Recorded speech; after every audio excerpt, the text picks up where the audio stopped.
Amados hermanos, que el Señor les bendiga. Nos encontramos una vez más para compartir nuestro podcast diario de lecturas bíblicas, nuestra lectura devocional, la Biblia 365.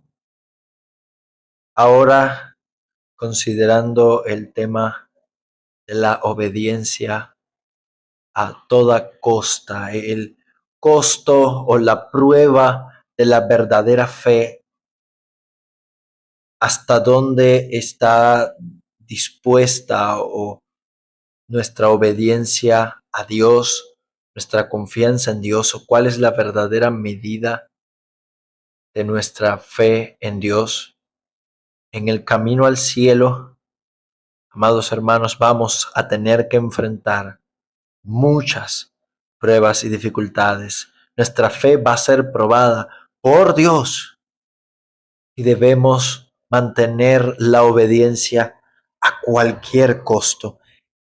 Génesis 22 comienza el versículo 1. Aconteció después de estas cosas que probó Dios a Abraham. Han pasado prácticamente 20 años desde el nacimiento de Isaac, y llegado este tiempo, Dios prueba la fe de Abraham, aquella fe que él tuvo al comienzo, que salió de la tierra de Ur de los Caldeos sin saber a dónde iba, pero que llegó a Harán, aquella fe que fue débil de momentos, y Abraham miente, permanece en Egipto, sale de la tierra prometida. Aquella fe fue creciendo y fue siendo fortalecida, y ahora Dios la prueba para evidenciar que Abraham era un hombre justo. Abraham había sido declarado justo en el capítulo 15 por creer en Dios, solo por fe, solo por la gracia de Dios. Pero como dice Santiago, ahora sus obras van a justificar, van a certificar la fe de Abraham como una fe verdadera. Abraham es probado y Dios lo llama a que sacrifique a Isaac, el hijo de la promesa. Dios le había prometido que en Isaac le sería llamada descendencia. Y sin embargo, Abraham, en obediencia a Dios, sin saber muy bien las razones, pero confiando, obedeciendo la palabra de Dios y con la plena seguridad de que Dios era poderoso para levantar a Isaac de entre los muertos, porque Dios iba a cumplir su promesa. Abraham fue con Isaac al monte Moría. Y guarde esto porque es importante. Este dato es importante. Al monte Moría, y allí estuvo dispuesto a entregar al hijo de la promesa. Esa es la fe verdadera. Abraham aquí está experimentando, Dios le está enseñando a Abraham en carne propia, en su vida, y a nosotros, en modo de una parábola viviente, la obra que Dios mismo iba a hacer con el Hijo en la cruz. El Padre derramó su ira. Abraham llevaba el cuchillo y el fuego en su mano. Mientras el Hijo cargaba el madero, Isaac estaba llevando la madera para la leña. Pero si bien Isaac no fue sacrificado, Cristo fue sacrificado para pagar nuestros pecados. Él murió en nuestro lugar. La ira que nosotros merecíamos, Dios la derramó sobre él. Dios quiso quebrantarle. Sin embargo, Dios detiene a Abraham al percibir, al conocer, no porque no lo supiera, el que no lo sabía era Abraham, a dónde estaba dispuesto a llegar. El Señor le dijo que no le hiciera mal al muchacho, porque sabía que temía a Dios. Entonces alzó Abraham sus ojos y miró, y he aquí un carnero trabado en un zarzal. Dios proveyó de sacrificio. De la misma manera Dios proveyó de un cordero para quitar el pecado del mundo, de todo aquel que cree. Y llamó a Abraham el nombre del lugar: Jehová proveerá, o literalmente el monte donde Jehová será visto, prefigurando el sacrificio de Cristo en la cruz. Y el ángel entonces le confirma, el Señor le confirma sus promesas. Por mí mismo he jurado, por cuanto has hecho esto y no me has rehusado tu hijo, tu único. La lealtad de Abraham y la fe de Abraham estaban con Dios únicamente. Y déjame decirte, tú y yo tenemos esa misma fe a nuestra disposición.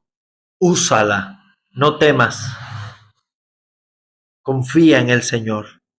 Dios le promete que de cierto lo bendeciría y multiplicaría, le repite su promesa, y que en su simiente, Cristo, habrían de ser benditos tú y yo, todas las familias de la tierra. En Nehemías capítulo 11 vemos cómo la ciudad de Jerusalén había quedado despoblada, aunque reconstruida completamente, estaba despoblada, necesitaba habitantes. Y el pueblo que moraba en el resto de Judá, muchos de ellos deciden abandonar voluntariamente sus propiedades, su seguridad, sus casas, para vivir cerca de Dios, para subir a Jerusalén y repoblarla. Nehemías 11:2: bendijo el pueblo a todos los varones que voluntariamente se ofrecieron para morar en Jerusalén. La gloria de Dios estaba en esa ciudad, a pesar de que había sido destruida. Ahora estaba despoblada y sin habitantes, y voluntariamente este pueblo decide renunciar a su comodidad, a su tranquilidad, a su seguridad, para subir al lugar donde moraba la gloria de Dios. Dejaron todo atrás por hacer un nuevo lugar donde residir. ¿Te suena de algo? Abandonándolo todo, la comodidad y la seguridad, decidieron ir a morar a Jerusalén, por cuanto allí habitaba la gloria de Dios, por cuanto esa era y allí moraba y estaba la casa de Dios. Porque había mandamiento del rey acerca de ellos y distribuciones para los cantores. Se nos mencionan sus nombres, como ya hemos dicho otras veces, el valor de la genealogía delante de Dios. Simplemente no somos números, no somos estadísticas. Lamentablemente, cuando escuchamos de accidentes, de guerras, los seres humanos nos convertimos para otros seres humanos en números, en estadísticas, en probabilidades. Pero delante de Dios somos nombres, somos personas. Y los nombres de estos valientes quedaron registrados, así como nuestro nombre está registrado, está recogido delante de Dios en el libro de la vida de todos aquellos que abandonan la comodidad de este mundo, la comodidad de una herencia temporal, para subir a morar donde está la gloria de Dios, a pesar de las dificultades, a pesar de todas las cosas. Obedecieron sin importarles el costo, con tal de agradar y de servir a Dios. Y aquí el dato curioso: el monte Moría, donde Abraham estuvo dispuesto a ofrecer a Isaac, es el mismo monte donde estaba el templo. Es el mismo monte donde David y Salomón edificaron el templo. Es el mismo monte donde se encuentra la ciudad de Jerusalén. Abraham fue llamado a subir a Jerusalén. De la misma manera lo hizo este pueblo, dejándolo todo, dispuestos a entregar lo que sea por obedecer a Dios. Y de esa misma manera, Mateo capítulo 21, Cristo, nuestro Señor, dejando la comodidad, dejando la seguridad, a riesgo de su propia vida, decidió subir a Jerusalén una última vez para morir por los pecados del mundo. Y en cumplimiento de las profecías subió como rey, pero humilde.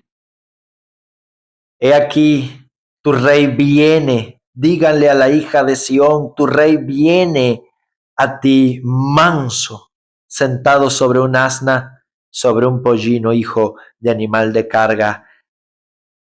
Con esta profecía no solamente Mateo está demostrando que el Señor es el Mesías que fue prometido, sino que en el evento Cristo le estaba dando confianza a sus discípulos de que Él tenía el control de todo. Él sabía dónde estaba el pollino. Él sabía sus condiciones. Él sabía todas las circunstancias. Él conocía a cada burro sobre la tierra. También a los animales. A cada animal del campo. El Señor lo conoce todo. Te conoce a ti, a mí. Él conoce nuestra debilidad y nos quiere dar la seguridad. Y a los discípulos se la quería dar de que todo lo que iba a acontecer en los siguientes días en Jerusalén no estaba fuera de su control. Él es fiel. Él es soberano. Él es todopoderoso. Él es Dios. Y Él iba a entregarse a sí mismo por los pecados del pueblo. Acababa de decirlo, acababa de anunciar su muerte recientemente. Y mientras el pueblo celebraba, vitoreaba, recibiendo aquel que ellos creían o como ellos entendían era el rey, bendito el que viene en el nombre del Señor, cantando el Salmo 118, Hosanna en las alturas. Cristo entra al monte del templo. E indignado porque habían convertido la casa de Dios en una cueva de ladrones, echa fuera a todos los que habían convertido la fe y la adoración en un negocio.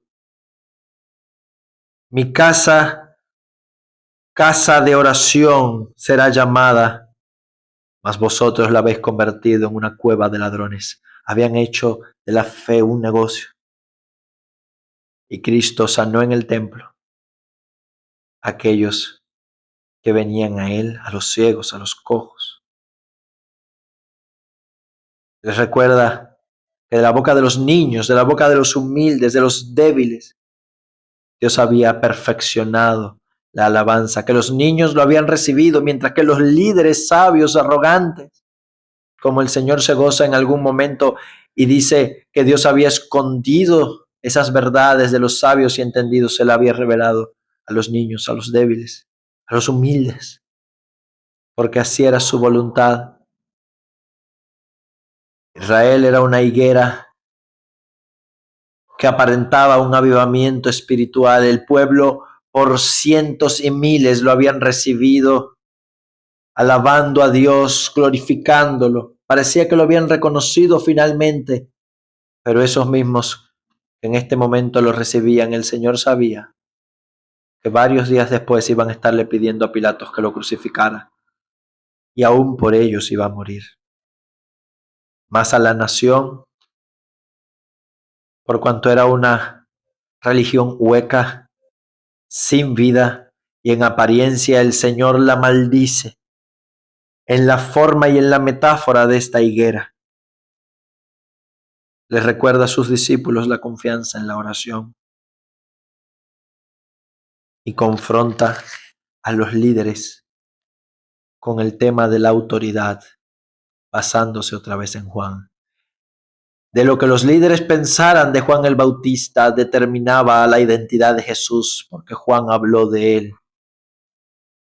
Cristo en su gracia y en su misericordia extiende una vez más su compasión a estos sacerdotes para predicarles el evangelio, para llamarles al arrepentimiento.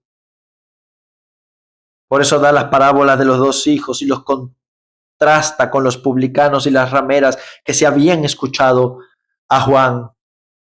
y habían venido a él y se habían arrepentido, y los reprende por la dureza de su corazón y concluye anunciándoles lo que ellos habían hecho con todos los profetas de Dios, cómo los habían matado, cómo los habían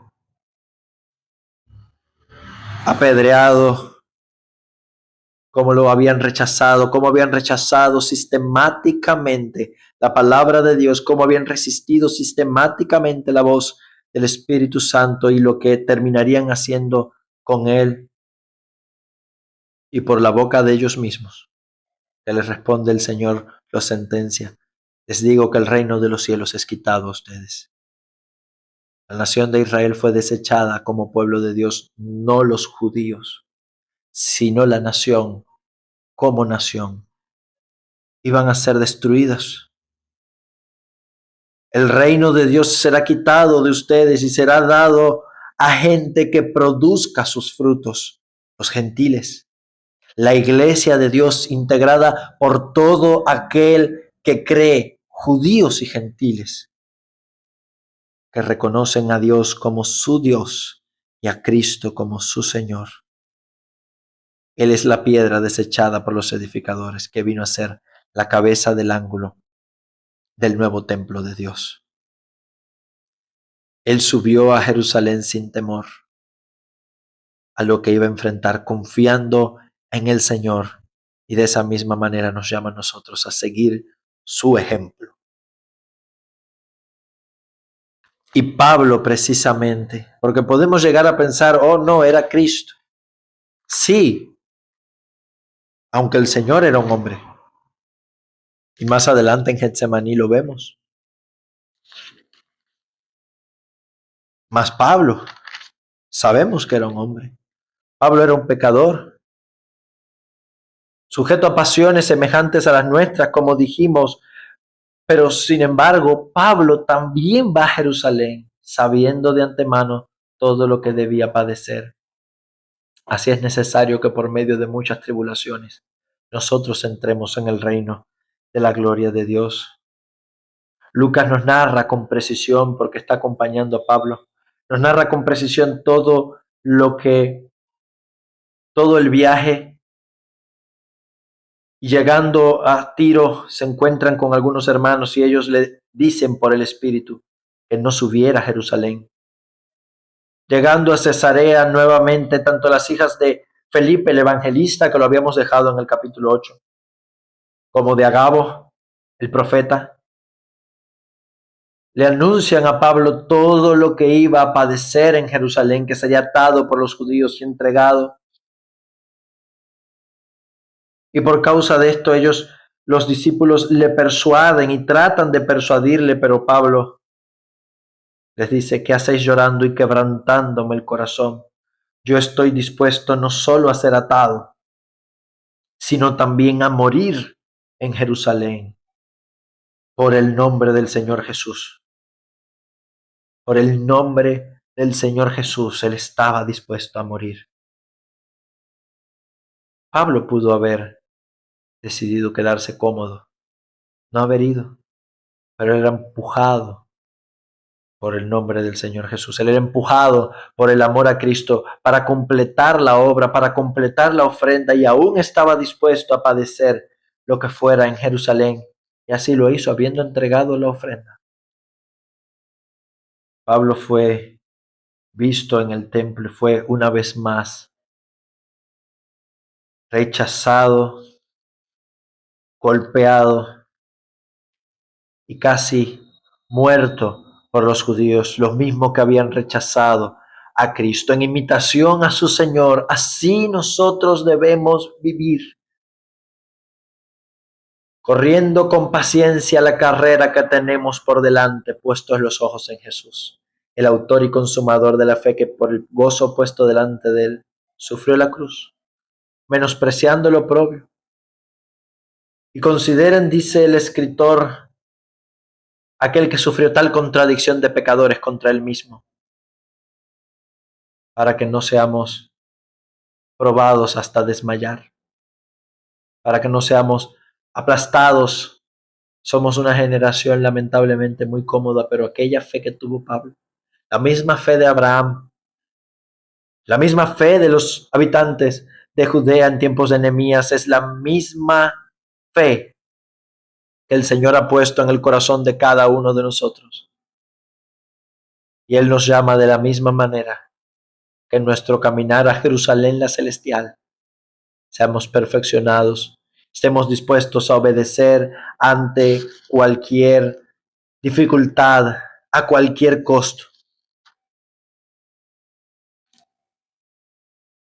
Oh, amados hermanos, el Señor nos llama a ser fieles, a caminar con obediencia, a seguirle, a imitar sus pasos. Él también renunció a su comodidad y su seguridad en los cielos, en la gloria, para venir a morir en la cruz. Él entró en Jerusalén, pudo haberlo evitado, pero su obediencia a Dios, su temor a Dios, su comida, llegó a decir en algún momento, era hacer la voluntad del Padre, y Él estaba haciendo eso por amor a Dios, y de la misma manera Él nos motiva a nosotros, nos impulsa a nosotros a obedecer a cualquier costo a aquello a lo que Dios nos llama. Él con su muerte lo hizo posible. Él con su muerte rompió las cadenas de la comodidad y del pecado y compró para nosotros una obediencia perfecta para que ahora nosotros podamos vivirla y disfrutarla. Oh, amados, qué gran privilegio. Guardemos nuestro andar y sigamos con paciencia la carrera por delante. Que el Señor les bendiga.